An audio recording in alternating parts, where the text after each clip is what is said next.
This is a town hall meeting, and by town hall, we want the people of this town to participate. There's a number of people that we want to thank starting out, but first of all, the people I'd like to thank is the staff members of the Casa Grande Alliance.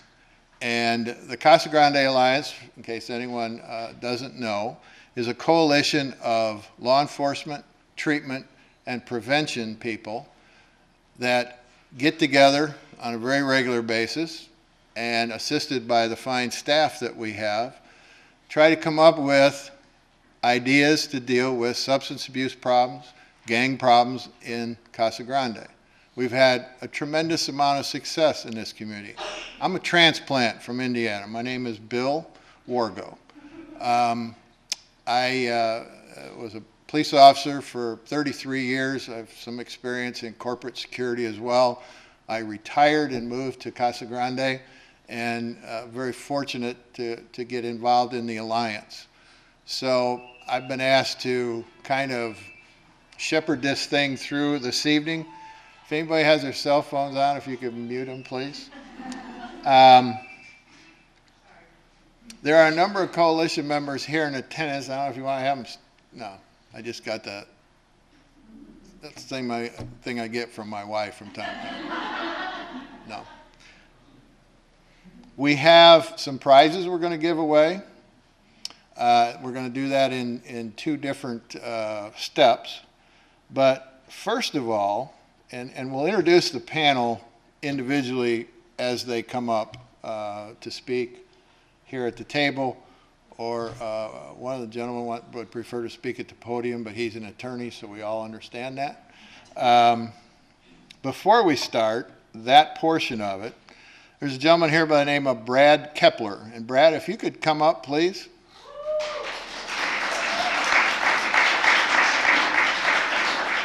I guess Brad didn't need much introduction. Brad, I'll hand this to you for the beginning. Okay, thank you. Yes, sir. Thank you. Hi, everybody. Hi, most of you I know, I think. I won't tell you how many years I've known you, but anyways. I've been helping direct the drama group at Casa Grande Union High School. And by the way, Casa Grande Union High School is a wonderful place to work. And we have a lot of positive stuff going on there. And I just wanted to throw that in there. The kids are wonderful. Everything is great. I love working there. So I just wanted to add that. I decided to do next weekend, at Friday and Saturday at 6:30. We're going to do two little short 40-minute shows. You're welcome to come out. Bring some canned food if you can for the food bank. And one of them is called Divided We Fall.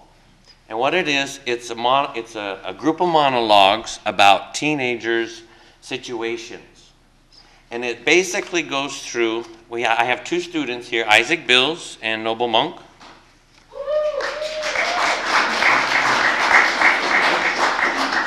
And basically what it touches on, it was written by Brian Starchman and is published through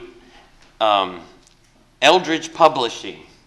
And what it basically is he was a teacher and he saw all these things that the different students in his classes were going through and stuff like that. So he wrote it basically from his own life experience with students.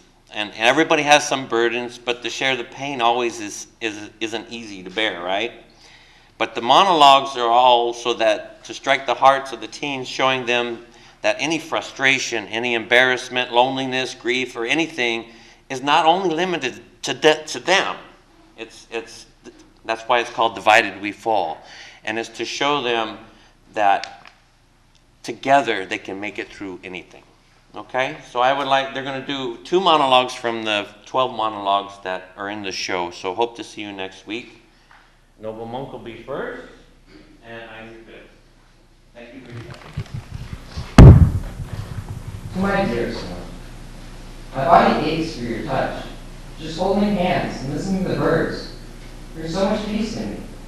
From the moment we stopped texting last night, to the moment I saw you this morning, I was in agony. I want something inside you, Feel your lungs expand around me. You're my life. You're my everything. Without you, I am lost. I am nothing.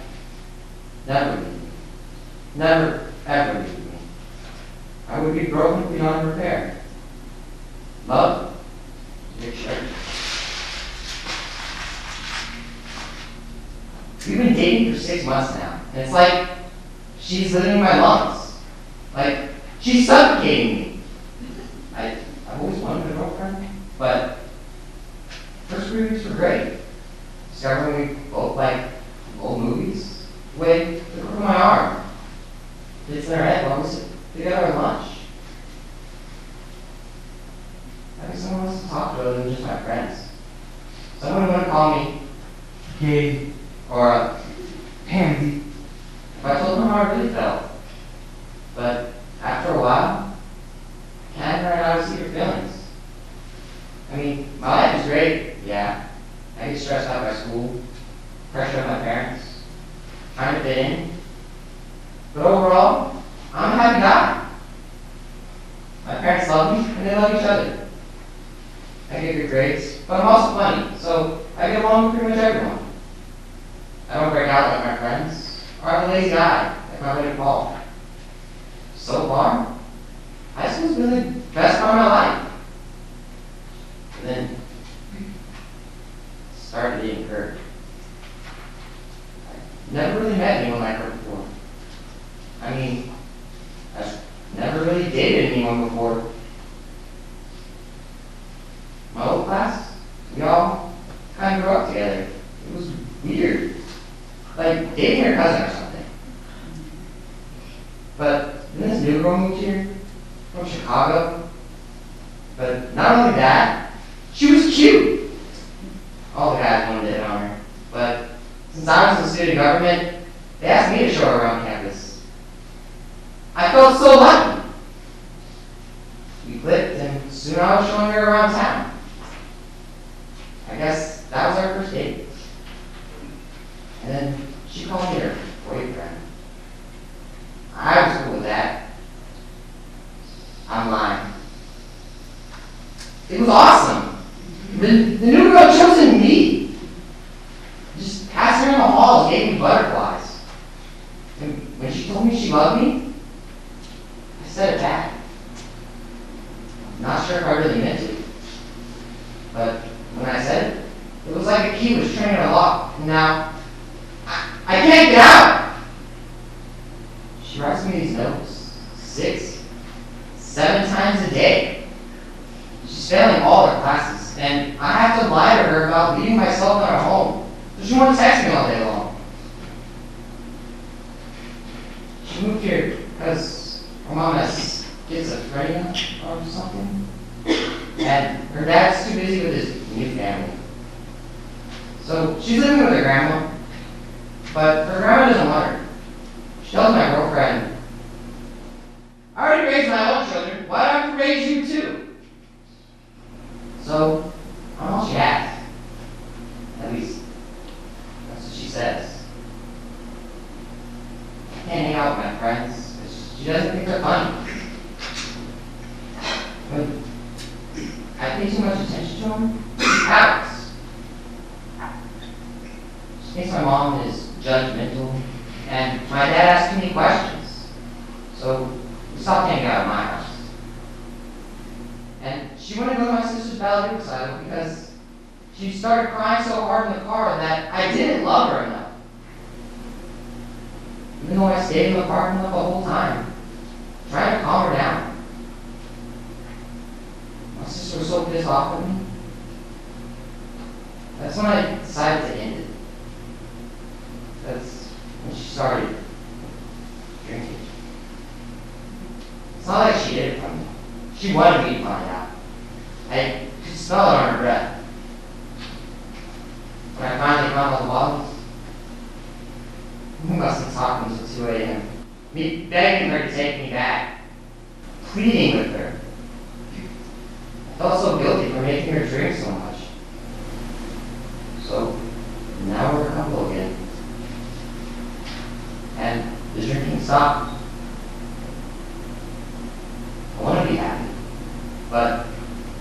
because she can't live without me.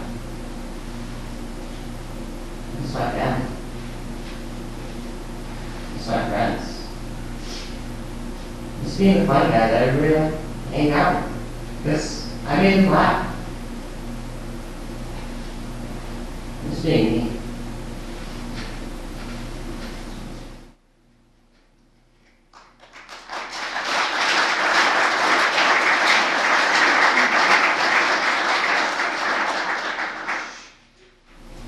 You see, my dad, he's always thirsty.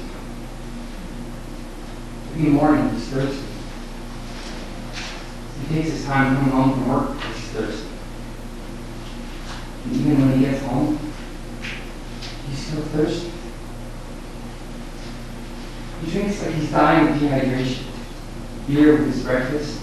My mom's cheap pink wine, whenever he's too far done to drive to the liquor store. On payday, he has these pints of scotch. These Adam's apple bobs as he swallows, sucking it down like oxygen. And we just sit here praising him like a priest performing a sacred rite. We have to stay quiet. We have to be respectful. We can't break his concentration while he's thirsty.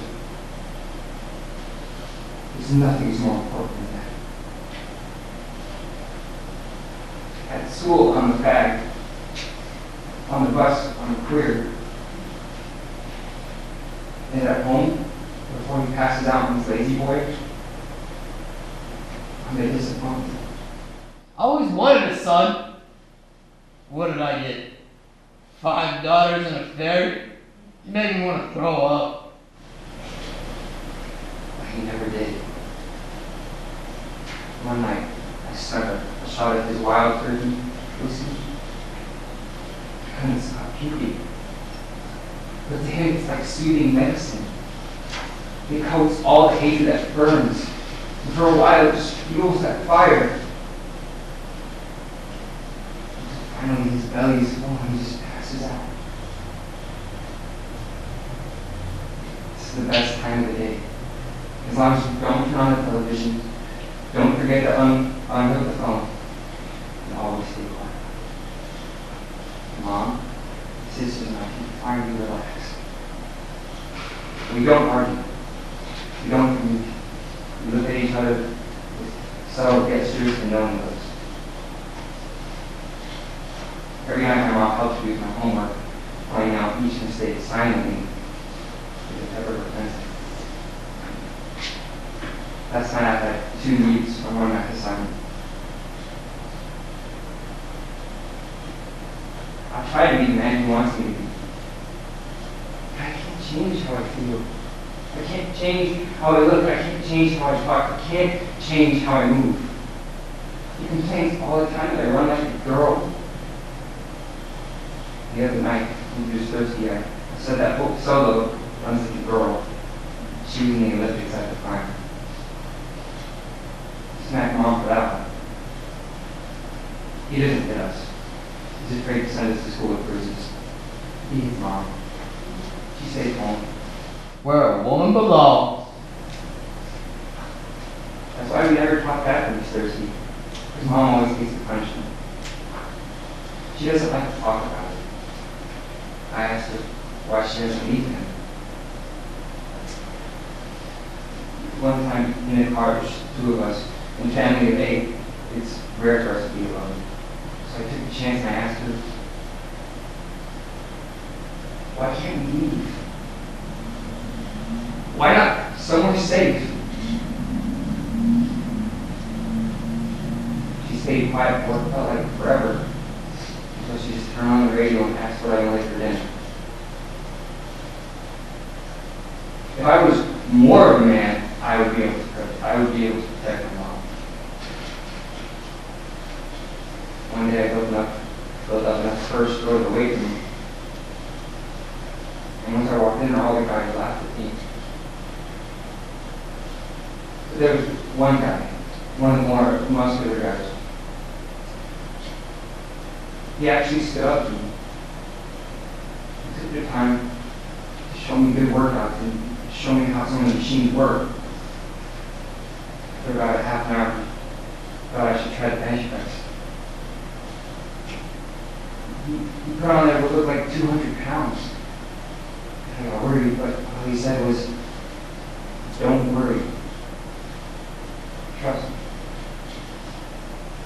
So I lay back, and he spotted me, helping me lift the bar up and lower it to my chest. And once I tried to lift it, I wasn't strong enough. Not even one time. You know what he did? He just walked away. They planned all along. They were all laughing, pointing at me, calling me weak. And he just walked away and turned off the lights.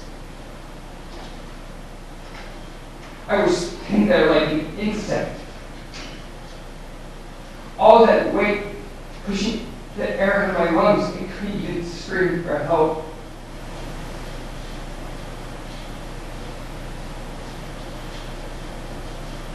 Finally, the bar just stood on the left side of my rib cage, and then I just rolled over. I was in so much pain. I was ashamed. But it's not like we had insurance. I couldn't tell anyone. I read online that there's nothing you can do for cracked ribs. But I still can't even manage to take a full breath.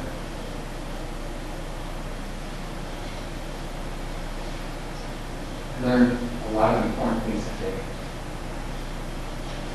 I learned that you should never trust the boys that look and act the way boys should act and look. I learned that I should always be quiet. I always stay out of the way. I learned that no matter what, I would never be big enough. I would never be strong enough. And I will never, ever be brave enough to climb up.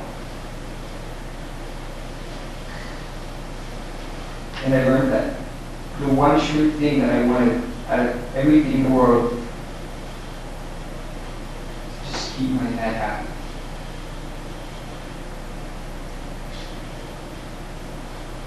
Sometimes I dream that he's going through my yearbook, but he said it would be a catalog for normal kids.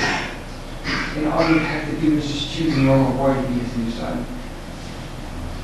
And that some other father out there would hopefully accept me for who I am and choose me to be his new son. And he can switch. And everything would be so much better. But then I just wake up in the same house, 7 a.m.,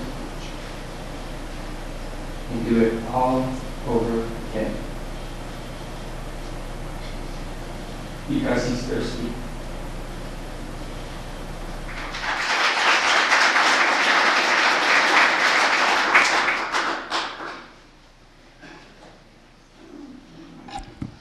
Good evening. My name is Cindy Shader, and I'm the director of the Casa Grande Alliance, and I couldn't let the moment pass without saying that these vignettes are very real. And we know that the research that we do every 2 years asks our young people if they drink or use drugs, and if they do, why they do. And overwhelmingly, the reason that kids say they use is to change the way they feel and to deal with the stress that they have in their lives.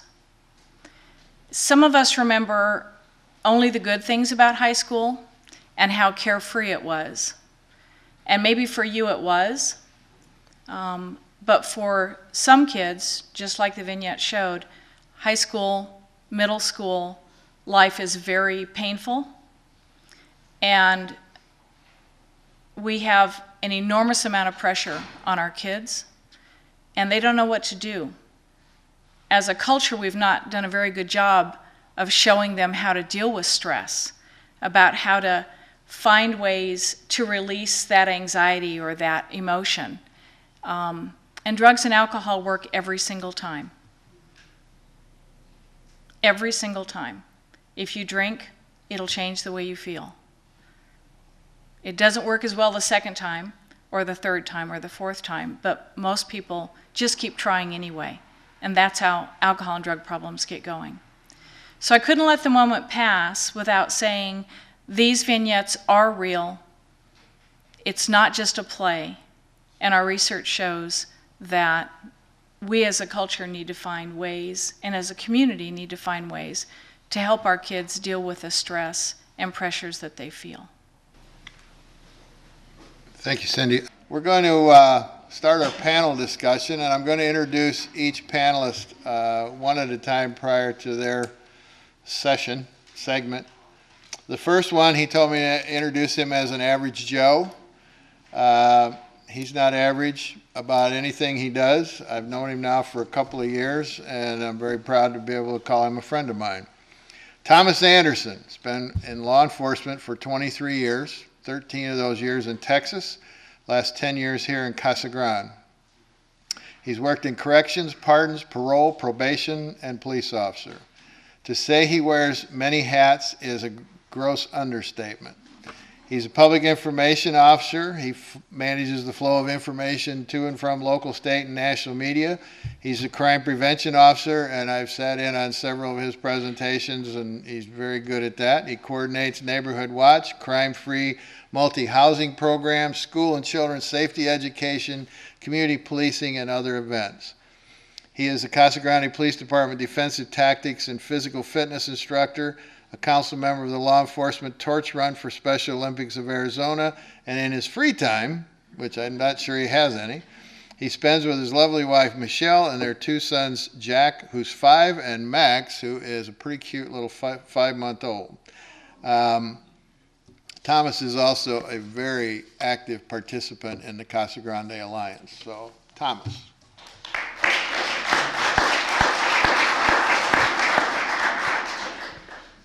I was told that we could sit and talk, but I can't do that. So thank you very much. That was very kind of you. They asked me to write that, and so I did. I feel a lot of pressure on me because my old boss is here, Chief. I don't feel that pressure, though. It's all okay. So thank you very much for having me. First of all, I really appreciate being here, but on behalf of the Casa Grande Police Department, I'm proud to say that we're a partner of the Casa Grande Alliance in this ongoing effort to educate our community about substance abuse and underage drinking. It's a very serious issue. As you know, I'm speaking to people that probably agree with me. That's why you're here. We, of course, as a police department, play our role, and I'll get to that shortly, but I want you to know that we work closely with the Casa Grande Alliance in the education area as well, because we're not just trying to arrest everybody for the crimes that they commit or the crime that they're involved in. We really would like to see an end to the problem so that we don't have to do that. There are plenty of other crimes that we can deal with in our community. And not just that, but we really believe in helping the future of our community, and that is our children. That is you children that are in this group here. And we'd like to see you grow and be healthy and be good contributing members of our society here in Casa Grande. So we're a very proud partner, and I'm very glad to be up here with these fine young gentlemen that you're going to meet here in a minute. Would you like that? Fine young gentlemen? All right. It's my older brother, Rockney, over here. You'll meet him in a minute. So anyways, what I'd like to do is, I won't take up too much of your time. I think we all only have a few minutes to really tell you our side of it. I'd like to tell you a little story about a young man that was involved in a little incident last year around Halloween. This young man was 14 years old. He still is. He's alive. I don't want you to think this is that sad of a story, but it is a sad story. So I'll try not to read most of it. I've got some extra things I want to throw in there. But last Halloween, we received a 911 call from a young man stating that he found a teenage boy in an alley bleeding from his head. and it was close to the downtown area here. This was about midnight. This caller, who was also a teenage boy, said he saw two guys follow that teenager into the alleyway, and then he heard a scuffle, what sounded like a fight. And when he went into the alleyway, he found the 14-year-old boy laying there bleeding from his head, and he was unconscious. So that's when he called the police department and told us all that. We arrived, our graveyard shift arrived, found the boy, found him to be seriously injured. He was flown to a Phoenix area hospital for a serious neck injury, what turned out to be a fracture to his neck. We didn't know if he was going to survive, and we treated it as exactly what it was called in as, an aggravated assault on a teenage boy. All of our officers were there. Even some officers or law enforcement officers from other agencies came out to assist because we were looking. This just happened. We were looking for a couple of guys that just assaulted this 14-year-old boy. Now, we don't have time, because I know you're probably already thinking this. What's a 14-year-old boy doing at midnight in an alley? Well, we don't have time to deal with that right then and there. We're trying to find those bad guys. Now, the kid's already being flown away. Now we're trying to find the bad guys. We're trying to put evidence together, figure this out. We're looking at shoe prints in the dirt. We're looking for evidence that might have been dropped. We're looking for witnesses. And we're talking to the boy who called us. Couldn't figure it out. Couldn't find anybody. We spread out. We called in extra officers. Couldn't find anybody. This turned, for those of you that don't know much about law enforcement investigations, this turned into a bigger investigation. We had a serious assault. We called out our detectives. Now, the reason I'm telling you this way is because I want you to understand how many resources were involved here, okay? And it's important to know how many resources are involved because the community wants to know, well, how much resource do you put to things like this? A lot of people. That's resources. That's people at work when they're not usually at work, getting paid to be at work, doing a lot of work, okay? So detectives get called in. They can't figure it out. They can't find out who did it. They can't find the witnesses. They can't find the suspects, nothing. A couple days go by, and stories start falling apart. The boy that called in was actually a good friend of the boy we found.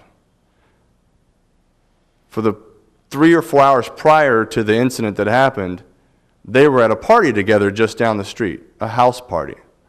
They're both teenagers. One's 14, I believe the other one was 15. A house party at an adult's house, because kids don't own houses, right? Where the adults were there. A party where alcohol was being served. Now, these are the facts, okay? A party where young people were drinking alcohol. A party where these two boys decided we're going to leave and walk to another person's house, and the one boy, the 14-year-old, was so intoxicated that he kept falling down. And his buddy kept trying to pick him up and help him, but he kept falling down. He couldn't hold him up. Until finally they were in an alleyway, and he fell, and he hit his head on a gate, and he fractured his neck. His buddy got scared because they were drunk, and he ran out onto the street and called 911 and told us the lie. That boy could have died that night, right? We put a lot of resources. I'm not asking for pity. I just want you to see the big picture. We put a lot of resources into finding those two guys that beat him up. The entire time, we had a kid that was drunk out of his mind that couldn't even stand up straight and fell and broke his neck practically. This doesn't just happen once in a while. I mean, this is a unique incident, right? A unique situation. But these type of house parties don't just happen once in a while.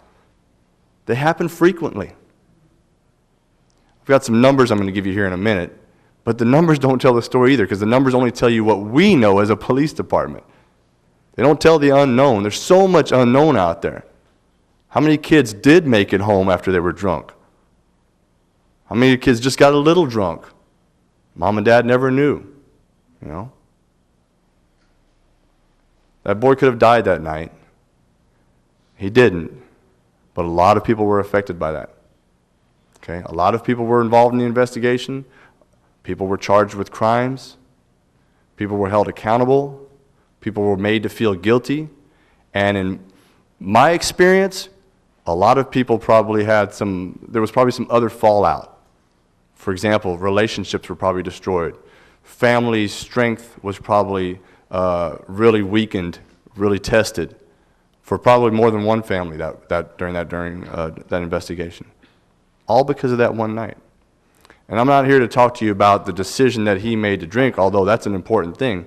I'm here to tell you the police side of it. We respond to these house parties frequently, whether they're at a house or out in the desert or at an actual club here in our city where they're serving alcohol to minors.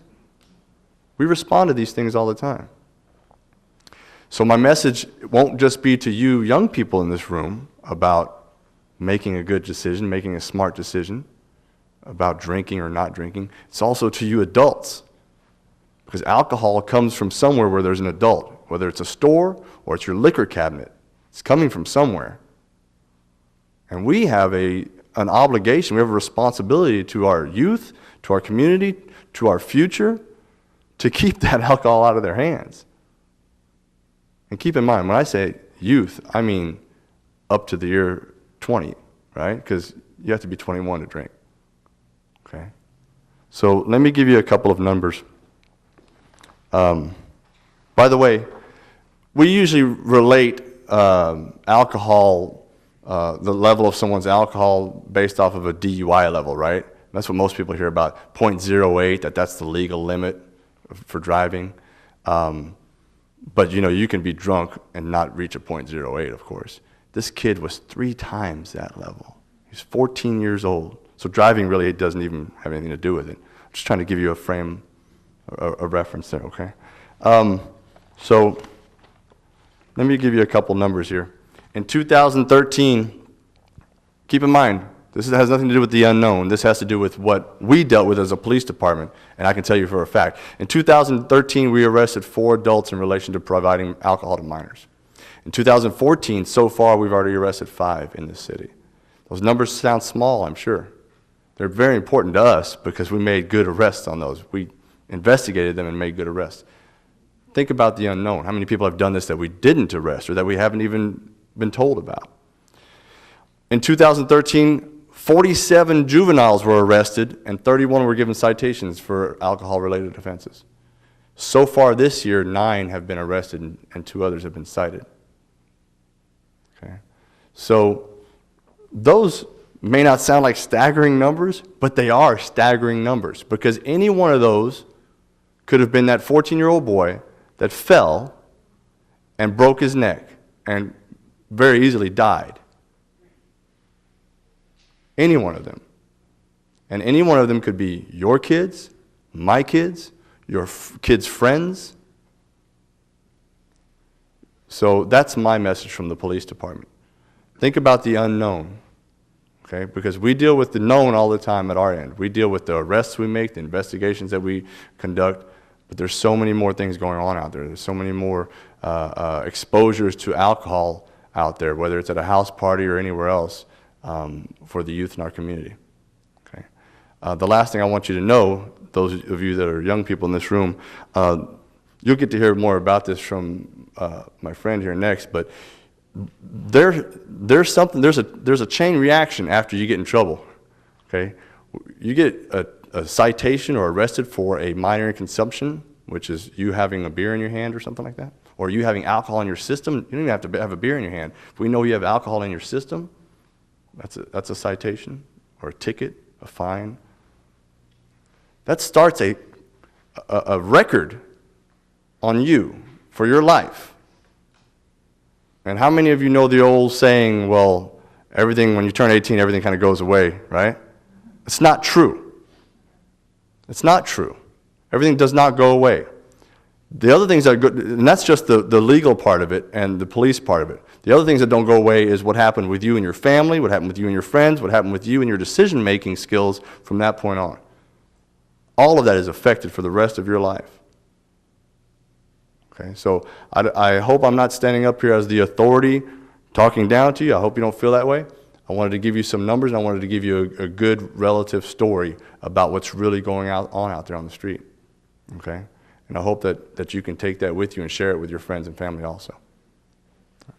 And with that, I'll turn it over.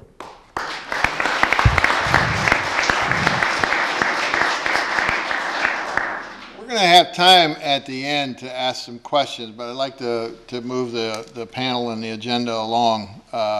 Actually, I came up with one that I wanted to ask Thomas, but when we're through. Our next panelist is Rockne Anderson. And Rockne, I asked him, having come from Elkhart, South Bend area of Indiana, where Notre Dame is, and Newt Rockne used to be the coach, what the connection was, and he told me, so I appreciate that. But anyways, Rockne Anderson is our Casa Grande city prosecutor from 2008 to current, with 20 years of prosecution experience and over 20,000 cases resolved. Mr. Anderson earned a Bachelor of Science degree in Business Administration from Cal State University in Sacramento, his Juris Doctorate from Gonzaga School of Law in Spokane, Washington. He was magna cum laude in each program. Rockne is an active member in the community. He was named City of Casa Grande Shooting Star, a keynote speaker at several events, even the Mayor's Reading Program in 2013, and he's the head varsity basketball coach at Vista Grande High School in 2013. Mr. Anderson.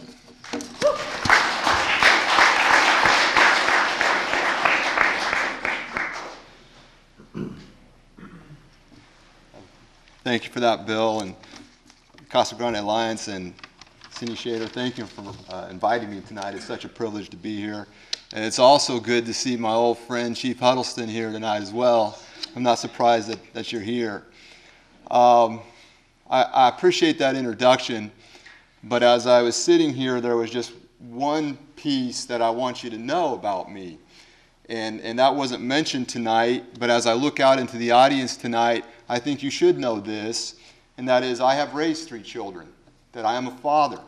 I've had 2 children go through the school district, and I can tell you as a prosecutor and as a father, the issues that we are dealing with tonight, I have dealt under my own roof. And so this is a very important subject for me tonight. But the bio is right. I've been prosecuting criminals for the last 20 years. I've prosecuted a lot of different crimes: murder, rape, robbery, burglary, major drug dealers, minor drug dealers, drug users, drunks, DUI, thieves, shoplifting, domestic violence offenders, possession of drug paraphernalia, possession of stolen property, assault, threatening, intimidating, endangerment, trespassing, criminal damage, prostitution, indecent exposure, disorderly conduct. And also on my list is underage drinking and driving, encouraging or permitting underage drinking, and in contributing to the delinquency of a minor. I would submit to you that over the last 20 years, if I took all of the criminal cases that I've prosecuted, either as a city prosecutor or a county prosecutor, I think I could probably fill up every seat in America West Arena where the Suns play basketball with the case file. And I think if I looked at all of the people that these cases affected, whether it be victims or witnesses or businesses or family members, I would submit to you that I believe that I could fill up every seat in the stadium where the Cardinals play football. I tell you this not because I'm trying to boast that I'm some super prosecutor. That's not the case. I tell you this because as you hear what I have to say tonight, from my perspective, I want you to consider me as somebody that's been in the trenches, that's been at ground zero, in the underbelly of the beast, with some of the worst decision-making on the planet. Just destructive decision-making, self-defeating decision-making, injurious decision-making, and sometimes murderous decision-making. That's where I want you to consider me coming from tonight. What can a career prosecutor say tonight on this subject of underage drinking? And it's so simple. It drives me crazy. You're going to think it's simple, but it's so simple, but it's important.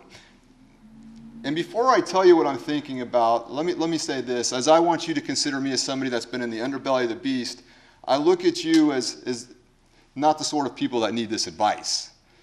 I look at you as potential partners to get the message out.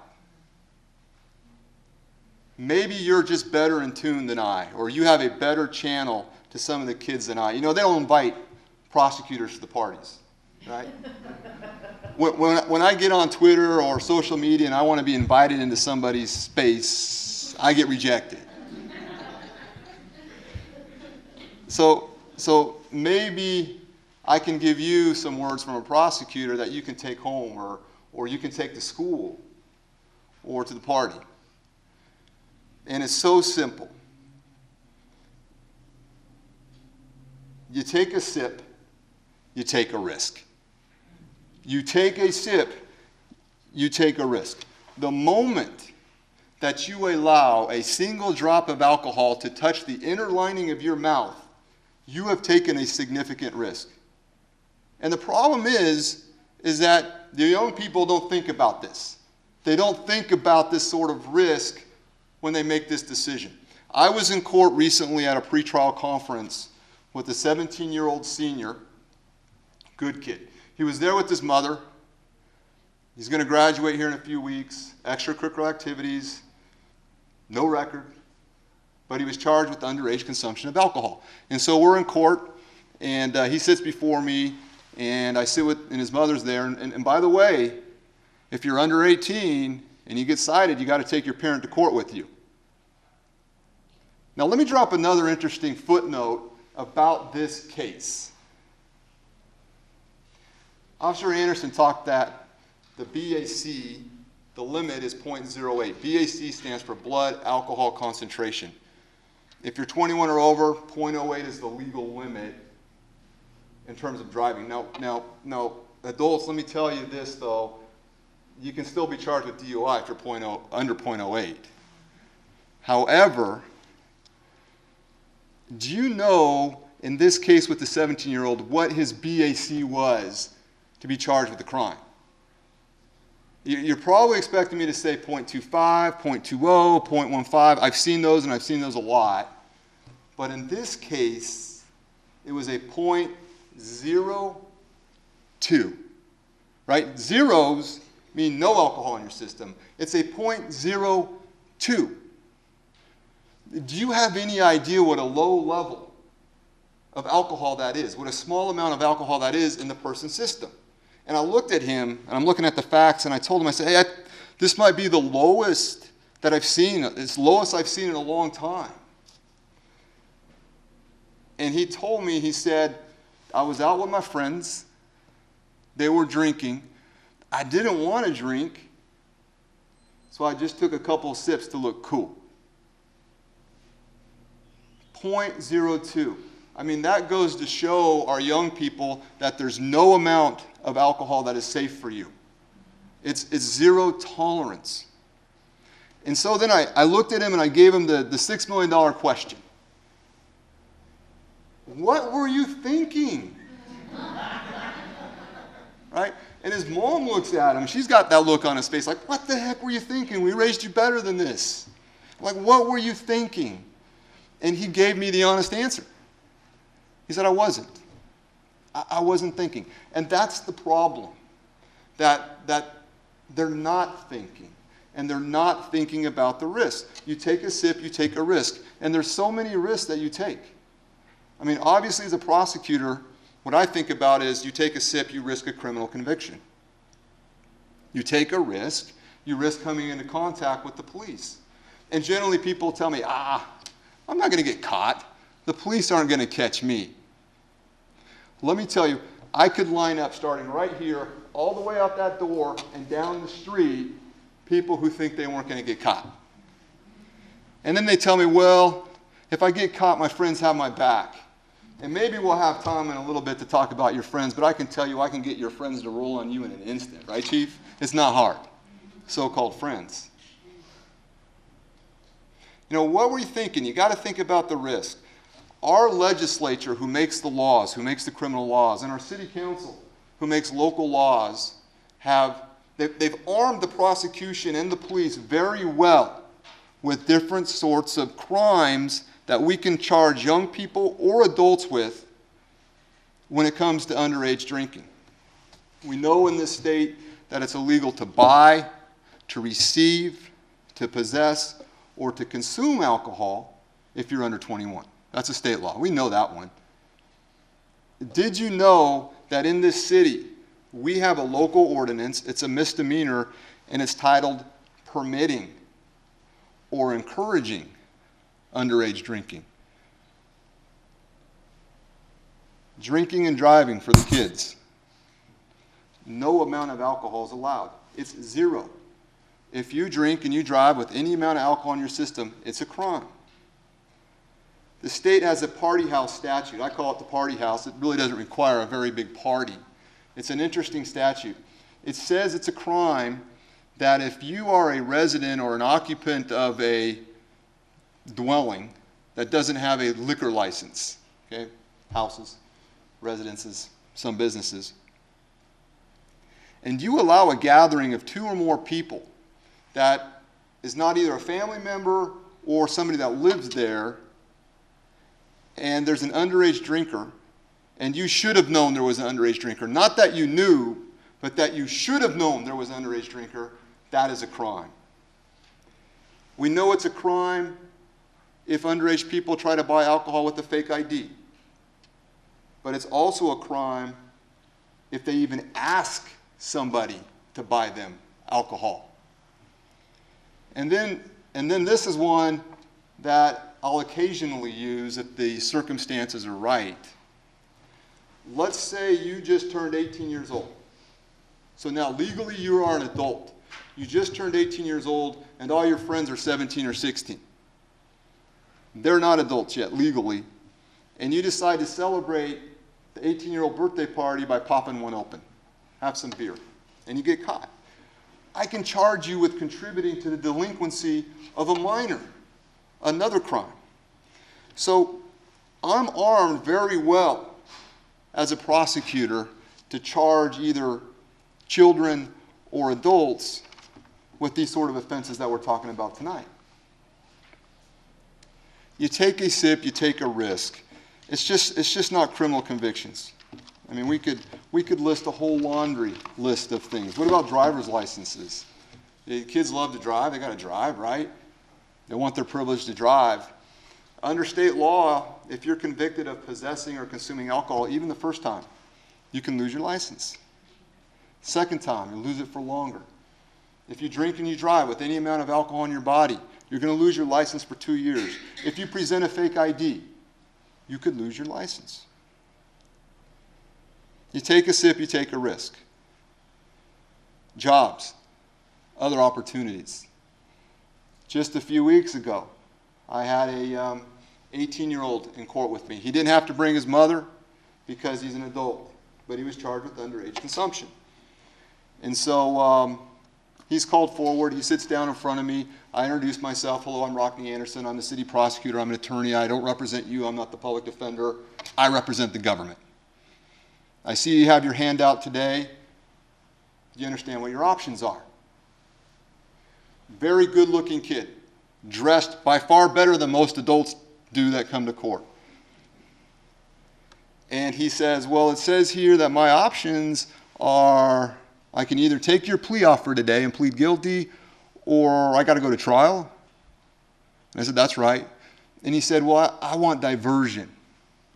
I want diversion. Now, if you don't know what diversion is, it's an alternative that we have where a young person or an adult can do certain things up front. They can go to counseling, they can pay a fine, they can do community service. There's a whole number of things we can have them do, and if they do that successfully within a certain amount of time, then the charge can get dismissed. It doesn't go on the record. We call that diversion. And it's okay to do that in a lot of cases, but not in every case. And so he says to me, well, I can't take your plea and I can't go to trial. I need diversion because I just got a job offer. And he named the business, and it was a really reputable business in town. And he says, if I get convicted of this, I will lose my job. Now, this kid's just trying to start out, right? Great opportunity for him. And I said, I'm sorry. I don't have diversion available for you today. You should have thought about this before you took the risk and you drank. I have another teenager in court, and she's also charged with a misdemeanor. She hired an attorney to try to help her and defend her case. it's, as far as I'm concerned, it's a cut and dry case. There's really nothing to argue here, except for the fact that our attorney asks me every time I see the attorney, she needs diversion. She's a good kid. Come and talk to her, get to know her. She wants to be a police officer. And I say, I'm sorry. She should have thought about that before she took that risk. Do we have any athletes in here? We got an athlete, okay. All right. Well, I want to share another story about taking a risk. And this was very young. When I was a very young prosecutor, I was prosecuting felonies in a special drug unit. And so we would do a lot of illicit substances, including alcohol. This defendant was 18 years old, and he had just graduated high school. He just graduated high school. Didn't have any sort of prior criminal history, was charged with a felony. But the thing I really want you to know about this kid is that he was a football player. He was a star football player. And he had a full ride scholarship to the University of Colorado to go play football. Now, the Colorado Buffaloes back in those days were an elite national football program. The opportunity that this kid had was tremendous. The problem is, despite having a clean record and a scholarship, his so-called friends one day encouraged him to do something that he would not otherwise do. And he did it within a protected school zone. The law back in that day, a little more severe than today, required a mandatory minimum 4-year sentence in prison for a first offense. And guess what his attorney asked me? Is there anything we can do to allow this kid to go to college? No one in his family had ever gone to college. He was somebody from the inner city and just had a tough background. But he kept his nose clean all throughout high school. Coaches kept his nose clean. His friends get him into trouble. He's charged with the felony. Is there anything we can do? And I even sat down and I talked with the kid. I don't do that very often anymore when there's a defendant and a defense attorney, because I learned that day this kid really got to me, because he just sort of begged and pleaded with me as a prosecutor to do something to allow him to go to Colorado. And so they convinced me that, well, maybe it is right. Maybe it is right that we give this guy a break. But back in those days where I worked as a felony prosecutor, I didn't have as much discretion, so I had to go to my supervisor. I had to go ask the supervisor for a deviation of policy. And so I sat down with my supervisor and I said, listen, high school graduate, never been in trouble, University of Colorado, extremely remorseful. This is the kind of kid that maybe we can cut a break. And I will never forget the look on her face, just kind of this wiry smile that she gave me as I sat in her office. And she kind of cocked her head and she looked at me and she said, "You are a cog in the wheel of justice," she told me. "There will be no breaks for this kid." And so I remember a few days later going to sentencing with this kid and his attorney, and I still see it very vividly in my mind, him just breaking down in front of the judge. And then they put the handcuffs on him, and off he went. 4 years in the Department of Corrections. Now, as an adult, I've cried very few times in my lifetime. Probably count them on my hand. My dad died, my dog died, some other times. But that day, as a prosecutor, I went to my office down on the 5th floor. I closed the door, I put my head in my hands, and I cried for that kid. Because it was so dumb. He had such great opportunity. And he took such a dumb risk.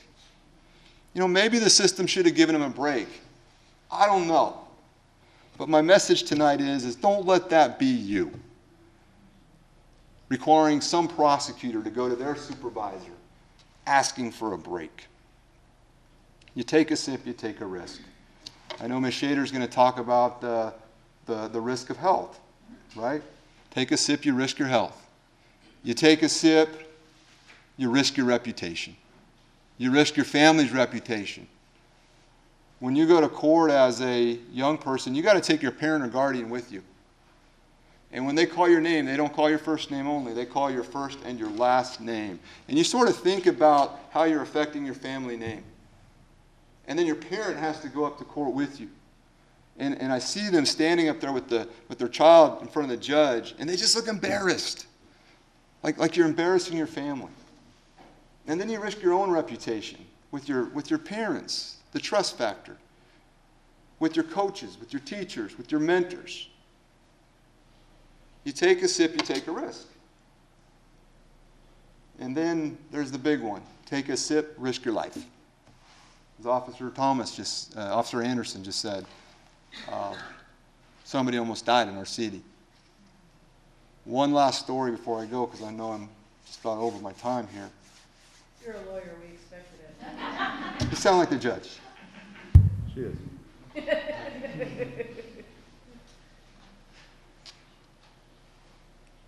Early in my prosecution career, I was assigned a DUI fatality. That's a car crash involving drunk driving. And part of the assignment was to go look at the evidence, and the evidence was the car that was involved in this crash. And so the experienced detective took the young prosecutor and our expert with us out to the impound yard where we would keep that sort of evidence to go take a look at this car, take measurements, photographs, that sort of thing. And I remember them opening up the gate, and we walk around the corner, and I see just this huge, twisted, mangled mash of metal. And you're just like, my gosh, there's no way anybody could have possibly lived in this thing. This is horrendous. And as I approached the vehicle more closely, you kind of try to peer in, and you just smell death. Police officers know what that smells like. You can't explain it, but you smell it. And you can see the stains and the spatter from the blood of the incident. But I wasn't a very smart prosecutor then, because I saw something else that I didn't recognize on the vehicle. It was like these dried fish scales. It was like rust, dried mud, dried dirt. And I didn't know what it is. And so I kind of peered down and started to go to touch it. And the detective said, "Don't touch that." I kind of looked at him and he said, "That's organic matter." It's organic matter. It's flesh. It's blood. It was somebody's life. Right? You take a sip, you take a risk. A minute ago, you were told I went to business school. And that was before law school. And one of the classes that we had to take in business school was finance. It's the science of money management. It's investing. You look at return on investment. You look at risk versus gain.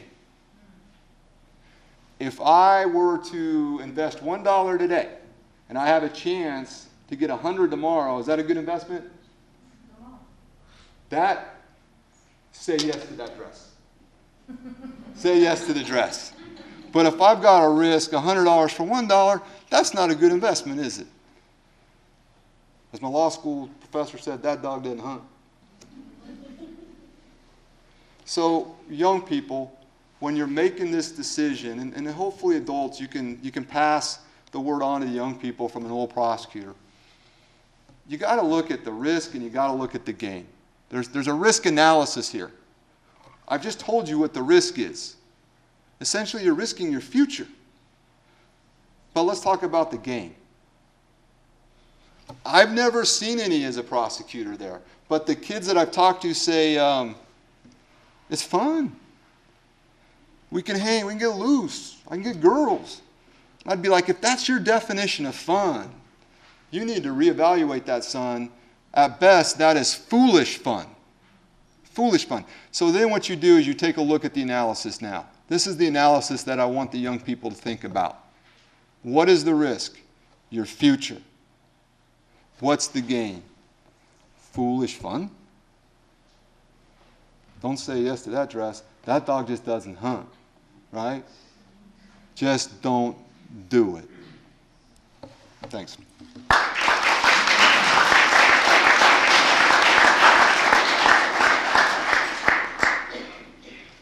Thank you very much, sir.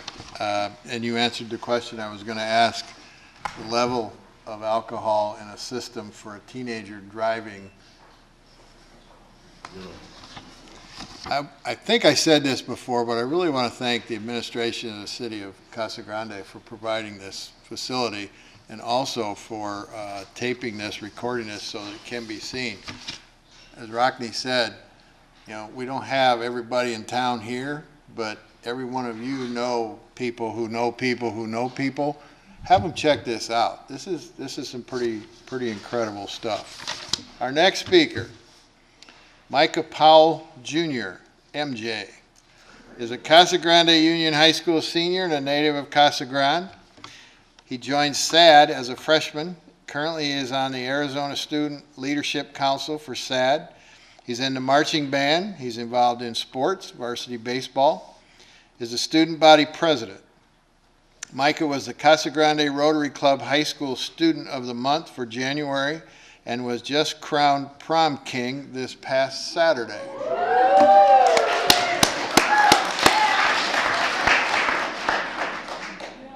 Those are just a few things he's been involved in this year and many, many more activities, organizations during his high school career.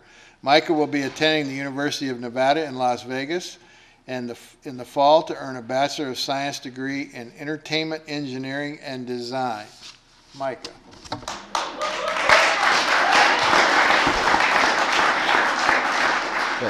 Wherever you want to be, sir. You're the prom king.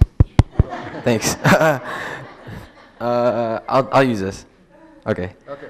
So like they said, my name is Micah, and I am student body president. I'm all that he had addressed, and I like to keep it real. I like to be as we would say, sorry, older people, but I'm gonna be very as truthful as I can. I'm gonna be honest with all of you guys. Yeah, I'm involved in a lot. I do a lot for my community, but honestly, the real reason why I joined SAD freshman year was just to go to Chicago. there was a national conference in Chicago, Illinois, and I was like, hey, Chicago, why not go? So I went, and I learned that there's actually a lot more than just traveling and seeing places. There's actually stuff you can do to help other people, and the impact that SAD has had on me is tremendous. I've traveled to Los Angeles, to Chicago. I have an opportunity to go to Washington, D.C. this summer. I've traveled to many different schools in the state and in the city to spread, awareness of underage drinking and ways to say no to mostly elementary school, 5th, 4th, and 5th graders and stuff, and how they can be aware, how they can be, reasons to say no, to stay away from stuff. So that's my background. But yeah, I'm involved, and yeah, I do a lot, like I said, and I could be considered a role model, the role model kid, but I'm human, and I am a teenager. And so I'm curious, just like everybody else. I'm not gonna sit up here and lie and say that I have never ever drinking a sip. I'm curious. I've taken a taste, and just to touch the water. And like I said, I'm gonna be honest. And that was something I was curious about. Am I gonna do it again? Maybe when I'm 21, but not anytime soon. Like they said, prom was this past weekend. I did go out with my friends. We were safe. We had a game plan of where we're gonna be, where we're gonna go. I let my parents know where I was gonna be, where I was gonna go, just like every parent should know where their kid's at on prom night. And so, yeah, we went to a party, and we felt uncomfortable there because there was alcohol and smoking and all that stuff. So yeah, we were there maybe maximum 20, 30 minutes, we're just hanging out, saying hi. I wore my crown, everyone's taking pictures, so we're just hanging out, and eventually we left because we felt uncomfortable because we weren't doing anything, everyone else was doing stuff, and we had this gut feeling we should probably get out of here. So me and my group of friends, we left. 10 minutes later, the cops ended up showing up to that party.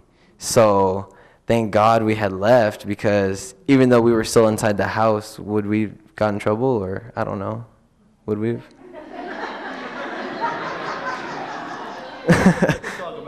Okay, we'll talk about this after.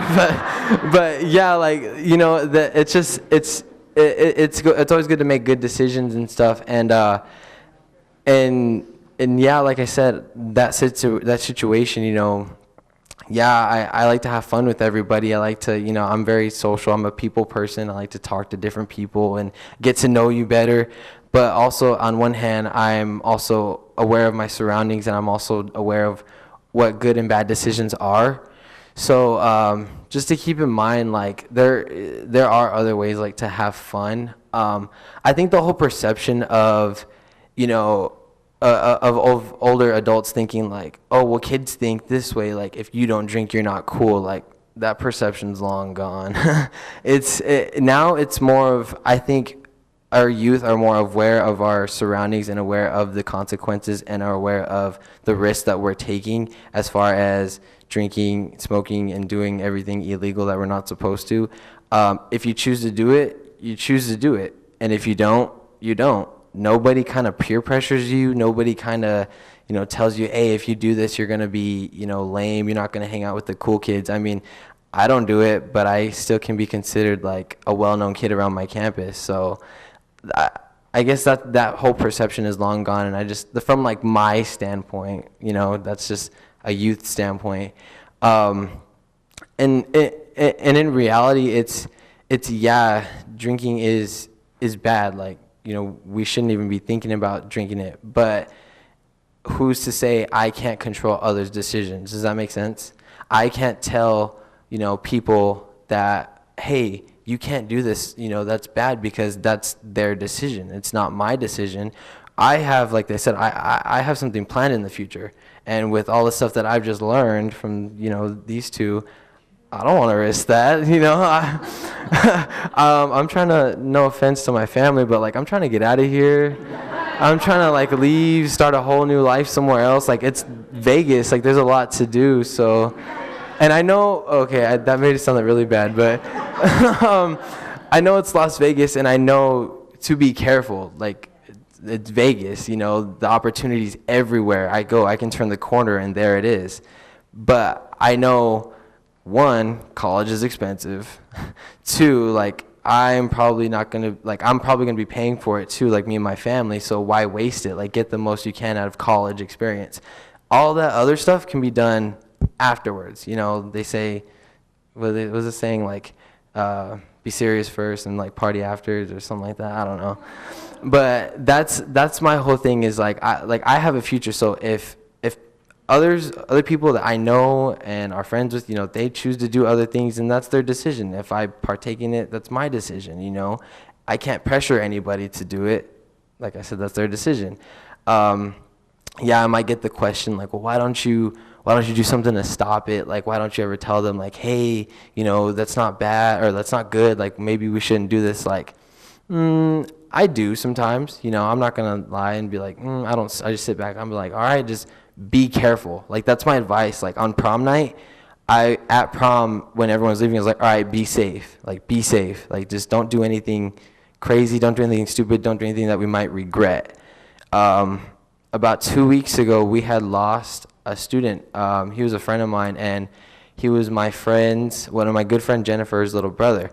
No alcohol was involved in the situation as far as I know, but due to poor decisions, one of my really good friend's little brother had passed away in a car accident. For someone else's speeding and making a bad decision, 5 people were in that car, and 3 of them were on life or death situations. One of them died, and I'm not sure the status of the driver.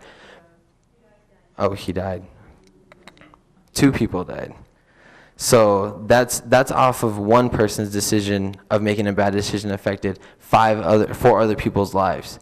So to me, that's kind of important, because not only what you're doing affects what you do, but what you do kind of affects everybody else. If I were to, you know, say start drinking, if I were to start doing alcohol, you know, then I could, you know, peer pressure my friends. I could peer pressure, you know, other people I haven't met. You know, hey, let's party this weekend, and I can affect me. I can affect my friends. I can affect my family. You know, I can affect everybody. So that's one of the main reasons why I choose not to, because I know I have a future, and I know I have stuff. And everybody has a past. Everyone's curious of trying different things. But my motto for everything is be safe. Know your surroundings. Know where you're going to be. And know your plan, like your plan of action. Like I said, prom night, my parents knew where I was going to be, who I was staying with, where I was at, what time we're going to be there, like every specific detail. And I think every teenager's parent should know that, you know, just so they're not worrying and get that phone call at 2 o'clock in the morning from Thomas Anderson here, you know. So that's my word of advice to everybody, is to be safe, whether you partake in it or not. I'm not encouraging it. I'm not here to say don't do it. It's your decision. But just know that there is a future for us youth, and even as us adults, so I'm trying to think. We're always being watched in a way. So even if I do go to parties, people think, oh, I saw Micah at that party, but was I drinking? Like, no, I'm a social guy. So I want to go talk to my friends, but make the right decisions while doing it. Does that make sense? Yeah? So that's basically my word of advice to everybody. So be safe and do that, and good luck in everything. The younger kids, high schoolers, good luck in everything, and thank you for this. Yeah.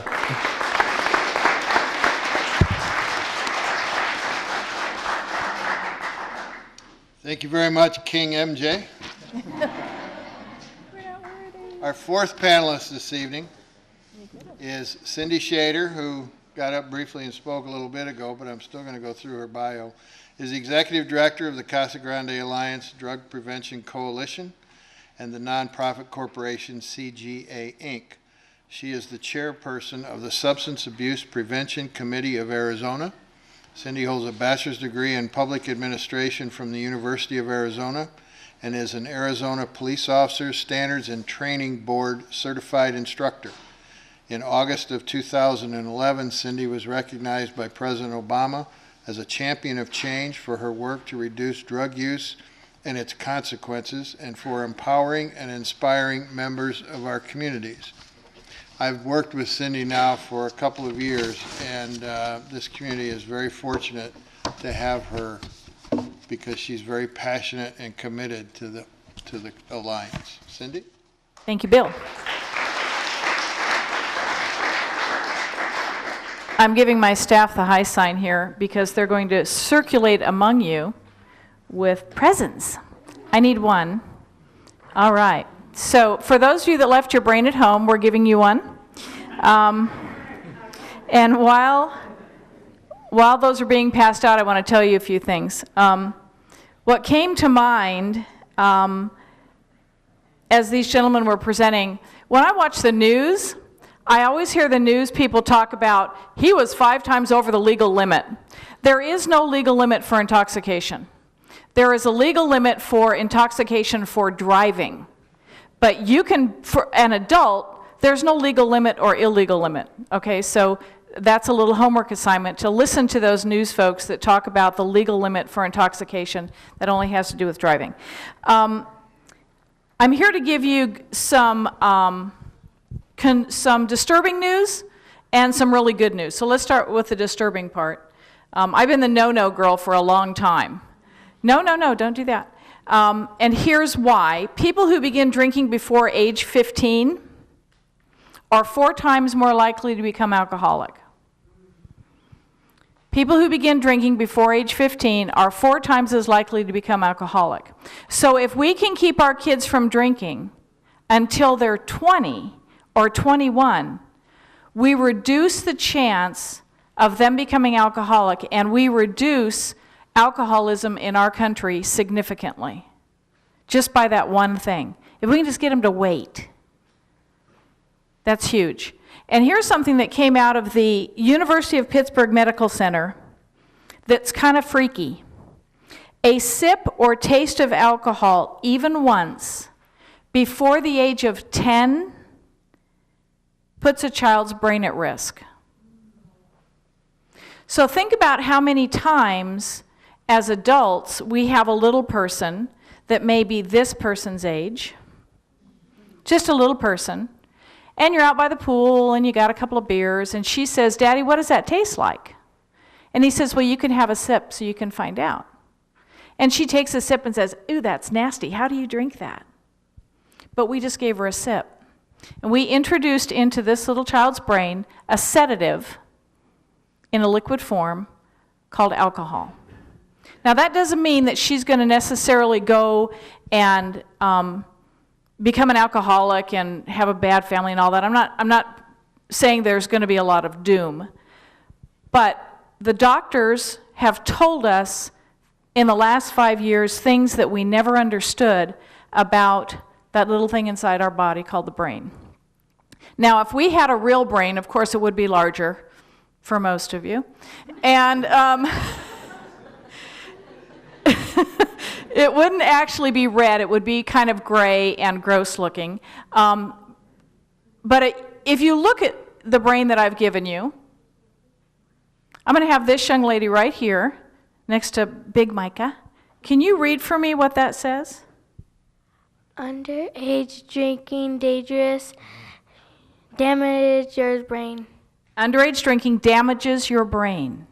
So we put that message on there because we want everyone to remember that it's not a casual thing for a young person to drink. It actually causes damage to the brain at a cellular level. Okay, everybody hold up your red brain. And I want you to see that it's shaped different on each end. On one end, it's kind of flat on the bottom. You see that? That part is right under your forehead. That flat part is right underneath your forehead. That's called your prefrontal cortex. It's right here. And that's the part of your brain that has to do with thinking and planning and understanding the cause and effect relationship, which that's the part of your brain that says, if you do this, that's going to happen. It also is the part of your brain that has to do with self-control and making good choices. So, everyone but my sad students, how old do you think you are when that part of your brain finishes growing? It's fully developed. 25. Even sometimes into the 30s before that part is finished growing.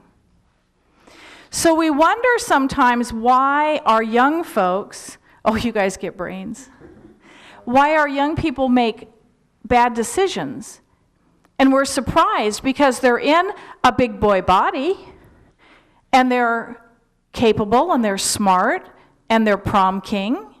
But why did he do that dumb thing? And parents say, why don't you just grow up? Well, he's not done yet. Okay, his brain is still cooking. And his brain's going to be cooking for a lot longer.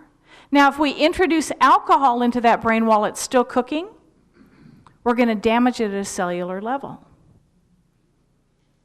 That's one of the reasons why it's so critical that we as a community embrace the concept that underage drinking is not a rite of passage. Underage drinking is a health risk for our kids. Now, when I was growing up, I talked about growing up. When I was growing up, my brother liked to drink. I made the decision a long time ago I wasn't going to drink. So I've gotten through my whole life without drinking. But my brother was the opposite. He drank a lot. I was one of these kids up here because my dad was real thirsty. You had to be real careful when you invited people over on the weekend because Dad was real thirsty. You just never knew how Dad was going to act after he'd been thirsty. So you just don't have a lot of people over. Y'all, some of you are doing this, so you know what I'm talking about. And I just went down a rabbit trail and I don't remember what I was going to tell you. Oh yeah, so what my mother used to do is she would say, I don't want your brother to go out and drink and drive, so I'll let him drink at home. So they'd sit out on the back patio and have a couple of beers together because she thought that was keeping him safe. And I honor her intention. That was really good intention. Does this brain know whether you're sitting at home or sitting at somebody else's house or in a party? The brain doesn't know. The brain has no morality. So if with my best intentions I let my child drink at home so he won't drink out on the street, the brain is still getting damaged because the brain doesn't know the difference. The mind does, but the brain doesn't. So we want to keep our kids' brains safe. And the good news that I have to tell you is that, which by the way, Rockney said, I'm backing up again, Rockney said, when he asked this young man, what were you thinking? And he said, I wasn't thinking. It's because the front of his brain wasn't through cooking yet. So we expect our kids to accomplish things that they can't accomplish yet. We have to be the prefrontal cortex of our teenagers until they have one of their very own. We have to find that delicate balance between giving them their independence and turning our backs on them. We got to let the strings go out far enough, but don't let go of the rope. You know, we got to keep them connected enough because they're not quite ready to see the cause and effect relationship. And they're going to push back. They're going to not want to be on that tether. But when you love them, we got to keep connected to them because they just don't get it yet. Not because they're dumb, but they're not through cooking yet. Now, there's some good news. And you all got a red sheet of paper when you came in. And that's some of the good news. And Marcella, I didn't get one, so I'm going to borrow yours. Thank you, ma'am.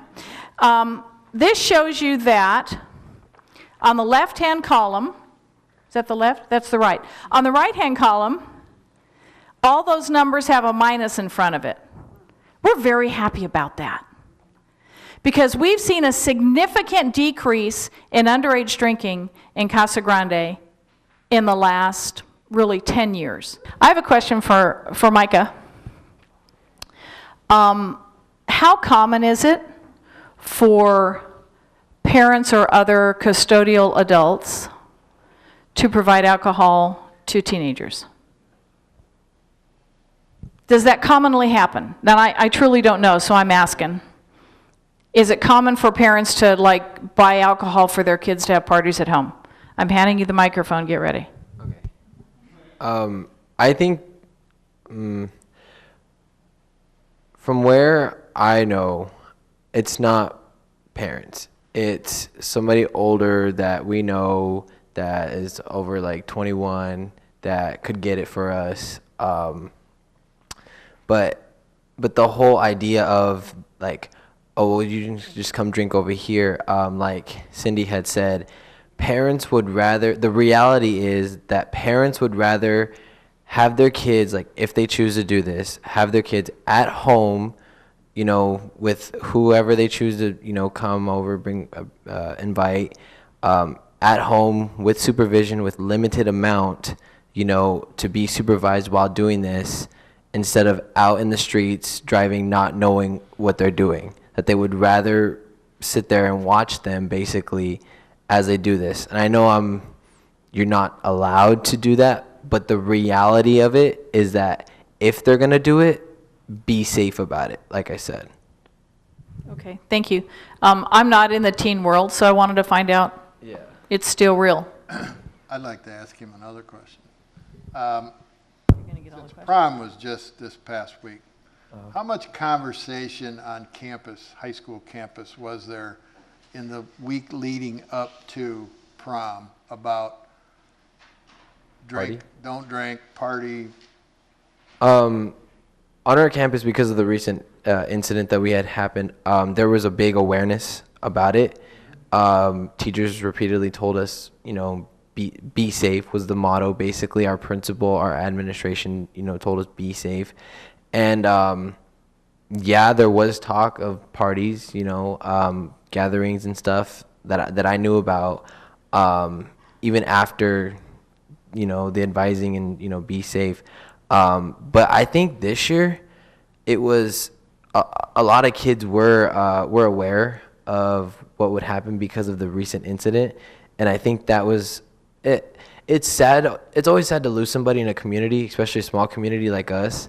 So it's a wake-up call for the rest of us, you know, to finally realize, oh, hey, like, even though alcohol wasn't involved in that accident, that could happen to anybody, to anything. So I think this year we were aware of what could happen and what the consequences were. Let me ask you a follow-up. If that accident, that tragic, horrible accident had occurred 2 weeks ago, 3 weeks ago, a month ago, do you think that the impact of it would have diminished significantly up to prom time?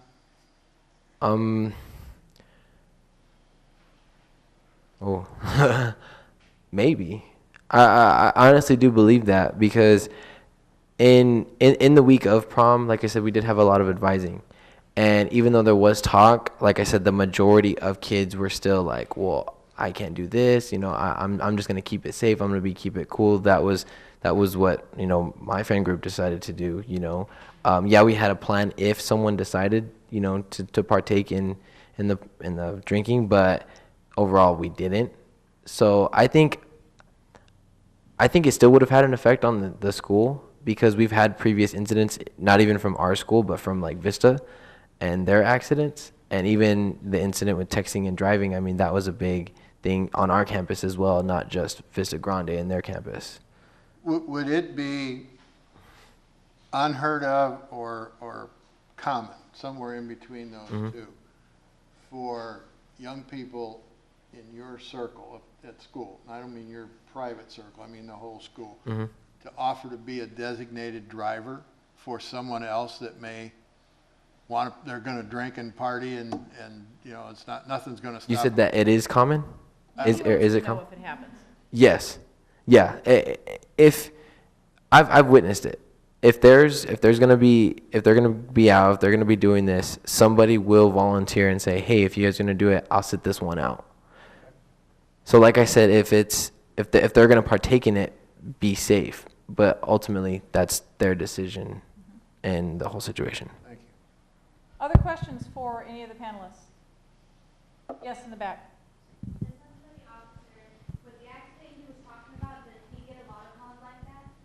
The question was for Officer Anderson. The accident you were talking about, or the incident you were talking about, do you get many calls like that? Are you referring to where we found the boy with his fractured neck? That? I only ask for clarification because some things we don't call accidents because, you know, accidents can be avoided. It can't be avoided when you're that drunk. You're going to fall down. But yes, we do. I don't know. I can't give you a number for it right now off the top of my head, of course. But what to you is often and to me is often are probably two different things. I would think that boy's mom would think that it's often because that one time was too many. But often enough to be a significant piece of data for us, yes. And maybe not falling and fracturing their neck, but being involved in a car accident, especially if they were driving, or being involved in some type of a dispute, a domestic violence dispute or something like that, because alcohol was involved. There's a significant number of calls for service that we respond to as a police agency that involve alcohol or drugs. A significant number. I mean, I wouldn't say majority, I don't know that for a fact off the top of my head, but a very good portion of our calls for service are because people are impaired and aren't making good decisions. Yes, thank you. Other questions for our panelists? Bob. For Micah, how much formal Bob has asked how much formal education or information is provided to the average high school student about the dangers of alcohol and other drugs, and is it enough or is more needed? Did I capture it, Bob?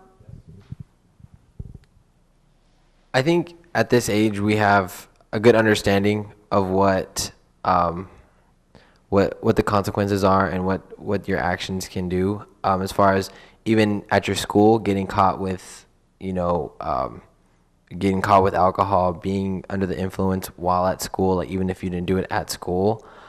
I think we have a good understanding of that as far as like coming back and like teaching it to them year after year after year.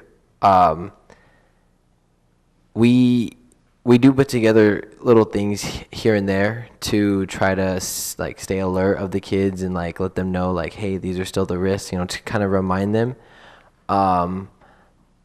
But I do feel that it could be a little bit more.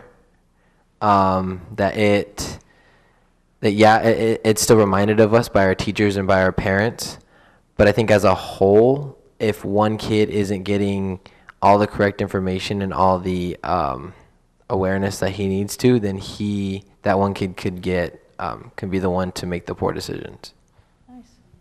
I think in answer to your question, from my knowledge, there's perhaps one section of the health class in high school, but there is nothing to my knowledge in middle school. And the average age that kids start experimenting with alcohol is about 12 and a half. So we need to actually start about 3 years before that. There was another question I saw a hand. Yes? Yeah, the boy that got hurt and his friend told him that he was down with him. So the question is, the two boys that one was hurt and the other one called it in, and they both perpetrated a lie about that, and there was a big expense to the city, and was there any consequence to them? Were they punished for the lie? And they were drinking at the time, too. And they were drinking. Well, first of all, I don't recall it to be, and I don't know that I would have to check the record of it, but I don't think they coordinated the lie because just for a fact, I don't know if they spoke to each other at all. One couldn't really speak, but I can tell you the boy that from our department, I don't believe we've cited either one of them. Do you recall if we did? I think you've seen that. I don't believe that we did at all, either one of them for it. I know that it would have been highly unlikely for the boy who had the injury. It's kind of one of those cases where, there's a lot of damage already done there. The other boy, I'm not sure if we did submit any charges for him for lying or, how far the investigation went with, was he lying because he was being malicious or was he lying because he was really scared? And that's something that has to be taken into consideration, of course. But and when I made the point of all of the resources that we provided, it's not to be. I wasn't making that point to say, look, what you had us waste our time. I was making that point to say, look how much work goes in from our end to try to find the people that assaulted you. And if we could have known the truth from the get-go, we still would have put some work into that investigation then also, but it wouldn't have gone that route. A lot of people were very worried about that boy. A lot of people were very worried that other kids could be, in danger because there's a couple guys walking around beating up kids at night. So, but just the specific answer to your question, I don't believe either one of them were cited at all.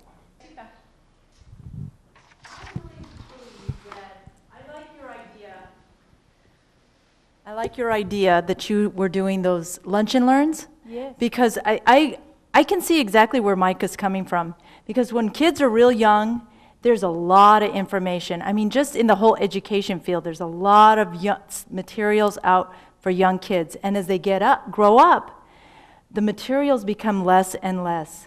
And we really do expect kids to, you're big, you should know this already. And their brains aren't cooked. And so a lot of that leads into adulthood. A lot of adults don't know. Some of the kids in high school know more than the adults. Mm-hmm. And so I really like those lunch and learn ideas where you go to businesses, you go to the city, and you have a lunch and learn, and you do a quick 30-minute presentation about the dangers of drugs. A lot of adults don't know. That's a great idea, and so let me offer this to everyone in the room, is that if you work somewhere in town and you would like to have us come and do a lunch and learn on alcohol, on drugs, on addiction, we have some very well-educated and trained staff, and we would love to be able to come to your place of business. You brown bag it in, and we'll spend some time sharing information that will help you. We have a great program about parenting and some tips that you can use to improve your parenting skills. And if you don't need it, somebody you know probably needs it. So we'd love to be able to do that. And we want to thank you for coming out tonight. I'm going to stand here after we're done with my handy pen. So if you have a burning idea, come and get it from me, or come and see me so that we can write that down.